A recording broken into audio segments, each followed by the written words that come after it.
Bienvenidos a ustedes presentes por grabación, por video, y gracias a todos por participar en estos 4 estudios de cómo presentar, cómo predicar, cómo enseñar. Específicamente estamos estudiando los evangelios, tratando de entender cómo usar el contenido de los otros videos. Hay 2 videos enfocados en cada evangelio, y en base de los estudios de la estructura, también bosquejos internos, la construcción, gramática, vocabulario, temas, tópicos, cosas así. Estamos en esos videos explicando brevemente algunas de las dinámicas de cómo preparar nuestros sermones, cómo preparar buenas clases para presentar el contenido del libro, para entender el mensaje principal, para dar honor al propósito del autor original, y por eso estamos llamando la atención a la teología, a los temas, ideas para enseñar y predicar el libro. Siempre nosotros, líderes en las iglesias, queremos leer el texto, queremos entender el texto, queremos en nuestros estudios para entender y también la aplicación del texto, el contenido, el mensaje, pero también la aplicación y desarrollar la capacidad de enseñar la Biblia y el mensaje, el significado original. Y siempre es importante la secuencia, porque tenemos una secuencia. Comenzamos con el mensaje, y después de entender el mensaje pasamos a la aplicación. No es posible, pensando en cómo predicar la Biblia, no es posible comenzar con la necesidad en nuestras vidas, comenzar con la aplicación, comenzar con el problema, y entonces tratar de comprobar varios aspectos en base de un buen número o un montón de textos bíblicos. Hay un mensaje, y es posible identificar problemas en el mundo, pero siempre estoy pensando, estoy preguntándome, ¿dónde está el texto correcto, el mejor texto para ayudar con el problema, como dar una aplicación? Por eso siempre es bueno en nuestros estudios, el desarrollo de sermones y clases, comenzar con el mensaje del texto y después identificar las aplicaciones consecuentes. Y por eso hay un proceso. Comenzamos con la Biblia, pensando en el contexto del primer siglo, el contexto histórico, el contexto cultural, y tenemos 2 preguntas en cuanto a lo que decía el texto y lo que significaba el texto. Y después de entender lo que decía, lo que significaba el texto, podemos hacer las mismas preguntas al día de hoy, lo que dice el texto, lo que significaba en el primer siglo, lo que significa el texto el día de hoy. Y por eso el punto es comenzar la clase, comenzar el sermón, los preparativos, comenzar en el texto, no en el mundo. Comenzar con las enseñanzas bíblicas y no con las aplicaciones. En el caso de Lucas, tenemos un bosquejo interno. Tenemos, en el caso de todos los sinópticos, tenemos historias de la identidad. Hay 3, 4 capítulos de Lucas, así, hasta el punto de 4:14. En 4:14, después de la tentación, dice: Jesús volvió en el poder del Espíritu a Galilea, y se difundió su fama por toda la tierra de alrededor, enseñaba en las sinagogas de ellos y era glorificado por todos. Y tenemos el comienzo entonces del ministerio de Jesucristo en Galilea. Hay entonces en el libro así, especialmente pensando en la comparación con los evangelios sinópticos, podemos entender los anuncios, la alimentación de los 5,000, pero también en Lucas tenemos otro prólogo de 1 a 4, cómo funciona el prólogo, contextos, características. No vamos a repasar todas esas cosas, pero en base del contenido de otros 2 videos, estamos tratando en este video explicar más cuidadosamente algunos de los aspectos, factores de cómo preparar sermones y clases en base del mensaje de Lucas. Mensaje principal, propósito del libro. En otro video he explicado también el contenido, los temas principales de teología, pensando en Dios, la Biblia o el conocimiento, que dice el texto acerca de nosotros, seres humanos, Cristo, el Espíritu Santo, el pecado, salvación, la iglesia, últimas cosas, y siempre estamos haciéndonos la pregunta en cuanto a qué dice el texto acerca de los temas principales de la Biblia. En Lucas, pensando en el bosquejo interno, es importante notar varios factores, aspectos del libro. De primero, hay en el libro de Lucas un buen número de secciones textuales únicas en Lucas. Por ejemplo, la mayoría del contenido de capítulo 9 a capítulo 18, tenemos en Lucas un buen número de parábolas.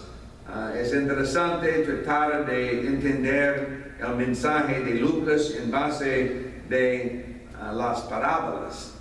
Tenemos varias versiones, hemos notado en otro video estas cosas. Por ejemplo, el buen samaritano, tenemos en capítulo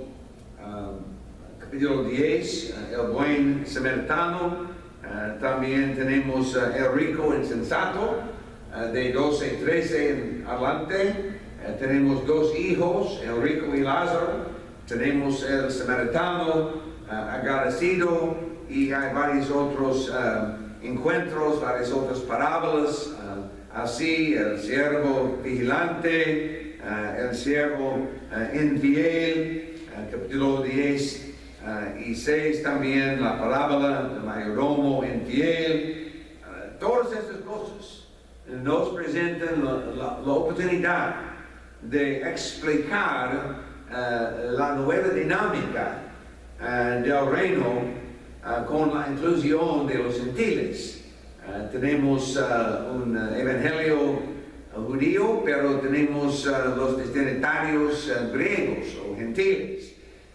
Y es importante notar entonces el título mesiánico en Lucas. El título mesiánico normal no es Hijo de Dios, es Hijo del Hombre. ¿Por qué? Y en base de nuestro estudio del libro de Lucas, del Evangelio de Lucas, podemos entonces desarrollar otra clase, podemos desarrollar otro sermón, pensando en la importancia del uso de la frase Hijo del Hombre para describir la venida del Mesías. Otra cosa interesante en el caso de Lucas, pensando también en el libro de Hechos, tenemos el tema de viajes. Tenemos en el caso de Pablo, en el libro de Hechos, varios viajes misioneros, pero también en Lucas tenemos el concepto de Jesús estaba en cierto lugar y entonces viajó a otro lugar. Y tenemos un cambio de sitio, un cambio de lugar. Comenzando en capítulo 9, tenemos el viaje para Jerusalén. Y en en la mayoría del texto, comenzando en 9:51, hasta la entrada triunfal. Tenemos varias menciones del viaje para Jerusalén. Sería posible predicar Jesús viajando a sus destinos, pensando en el propósito de su venida, pensando en las parábolas. Sería interesante.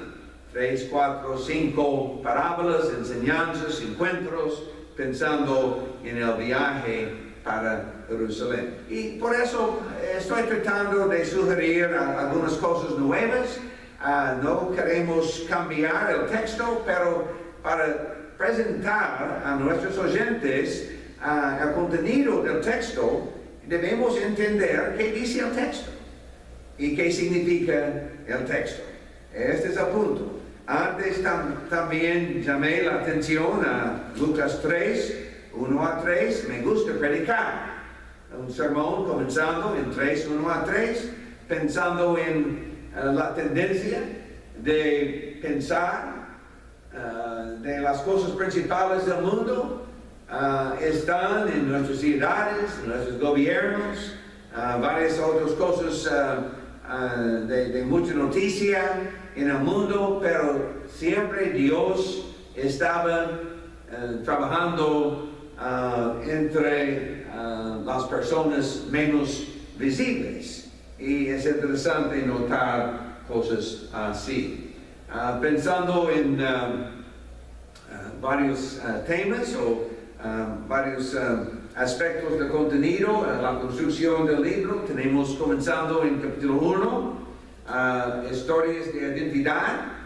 Hemos leído antes 3, 1-3, 4, 14, 15, y después de estas historias o narrativas de identidad, el bautismo de Jesucristo, otra genealogía, la tentación de Jesús, el ministerio de Jesús, tenemos varios encuentros y enseñanzas, 5-9, y se puede escoger un buen número de encuentros, de enseñanzas para explicar quién es Jesús, cuál era la importancia de su venida, el porqué, el propósito. Siempre es importante notar, en este caso de Lucas, capítulo 9, la alimentación de los 5,000, la alimentación de Pedro. En Lucas es más difícil, en mi opinión, es más difícil predicar los 3 anuncios de la muerte de Jesucristo, porque tenemos el primer anuncio, capítulo 9, el segundo anuncio, capítulo 9, el tercer anuncio, capítulo 18, y tenemos una interrupción, y no tenemos una historia continua de estas cosas. Pero es posible también la identidad de Jesucristo, otra vez la transfiguración, hemos notado el viaje a Jerusalén, y otra vez en Lucas hay un buen número de parábolas, más parábolas en Lucas. En comparación a otros de los evangelios, tenemos más parábolas en el libro de Lucas. Tenemos varios encuentros y tenemos un contenido único en Lucas en varias de estas parábolas. El buen samaritano, por ejemplo, lo tenemos en otros de los evangelios sinópticos. La parábola del buen samaritano. Tenemos las mismas enseñanzas, pero no tenemos la parábola del buen samaritano. El rico y Lázaro, y etc. Y siempre me gusta predicar la resurrección de Jesucristo. Estoy pensando en el capítulo 24, la resurrección de Jesucristo. Hay una buena historia acerca de 2 discípulos en el camino a Maús, comenzando en 24:13, y también tenemos la Gran Comisión, comenzando posiblemente en el párrafo de 36 en adelante, la ascensión. Tenemos una conclusión distinta en estas cosas. Después los sacó fuera hacia Betania y alzando sus manos los bendijo. Y por eso debemos notar, tenemos temas principales, pero tenemos temas distintos de los evangelios sinópticos. La universalidad de la salvación, pensando en un evangelio dirigido a los gentiles, la inclusión de los griegos. Tenemos un enfoque en la vida espiritual. Tenemos un enfoque en el Espíritu Santo, los demonios, Satanás, visiones. Tenemos un enfoque en la oración. Se puede identificar varios ciclos de la vida de Jesucristo, ritmos. Hay un sermón en YouTube y también hay un estudio en mi sitio sobre las oraciones de Jesucristo, especialmente en el libro de Lucas, los ritmos de la vida de Jesús, comenzando en las montañas con el Padre y después con poder entre las multitudes en los mercados. Y las mujeres, los niños, la familia, otros temas principales del libro de Lucas, los pobres, los ricos. Tenemos contrastes así con las perversiones del libro. Tenemos un enfoque en el pecado, pecadores, y por eso tenemos el texto de 19:10, después del encuentro con Zaqueo, y este es otro encuentro, y es único, el encuentro con Zaqueo en Lucas, pero en el verso final del párrafo de Jesús y Zaqueo, dice: el Hijo del Hombre vino a buscar y a salvar lo que se había perdido. Y tenemos un enfoque entonces en la salvación, así, el propósito de la venida de Jesucristo. Y con esas cosas, otra vez, estoy tratando de darnos ideas y sugerencias en cuanto a cómo enseñar, cómo predicar el libro de Lucas. Siempre hay otras opciones, ustedes pueden desarrollar otros sermones, otras clases, es bueno, pero siempre que sean consecuentes nuestros sermones y clases, que sean consecuentes con el texto y el contexto bíblico. Por eso tenemos conceptos claves en estos dos videos y esta explicación de cómo desarrollar sermones más poderosos, clases más útiles en el desarrollo espiritual de nuestros miembros en las iglesias, de nuestros oyentes, cómo presentar el evangelio a los perdidos, cómo explicar la importancia de la venida de Jesucristo, quién era Jesús, y también el propósito de su venida y varias cosas así. Siempre en nuestro principio, otra vez, que Lucas hable y que expliquemos el mensaje y la aplicación el día de hoy. Gracias por estar con nosotros. En otro video hay el cuarto video. Después de un receso breve, vamos a grabar otro video y ustedes siempre tienen la bienvenida de ser una parte también de nuestro estudio. Gracias por su interés otra vez en el estudio de la palabra, de preparar sermones y clases, y Dios le bendiga ricamente.